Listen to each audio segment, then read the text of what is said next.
রাজ্য জুড়ে বইছে বিদায় শীতের দাপট ও কুয়াশা সতর্কতা। বঙ্গে এখন শীতের শেষ দাপট চলছে। আলিপুর আবহাওয়া দপ্তরের পূর্বাভাস অনুযায়ী আজ এবং আগামীকাল রবিবার পর্যন্ত শীতের আমেজ বজায় থাকবে, তবে সোমবার থেকে তাপমাত্রার পারদ চড়তে শুরু করবে।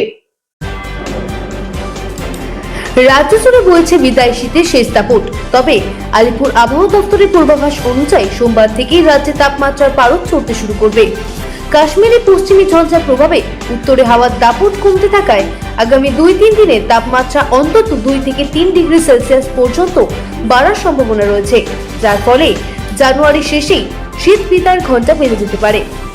আজ ও আগামীকাল উত্তরবঙ্গের জলপাইগুড়ি, কোচবিহার ও আলিপুরদুয়ারে ঘন কুয়াশা সতর্কতা জারি করা হয়েছে।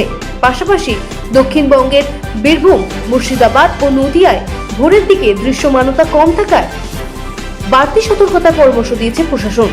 কলকাতায় আজ আকাশ পরিষ্কার ও রৌদ্রোজ্জ্বল থাকলেও পশ্চিমাঞ্চলের জেলাগুলোতে শীতের প্রকোপ বেশি থাকবে, তবে বৃষ্টির কোনো সম্ভাবনা নেই বলেই জানিয়েছে আবহাওয়া অফিস। ব্যুরো রিপোর্ট, রাত নিউজ নেটওয়ার্ক।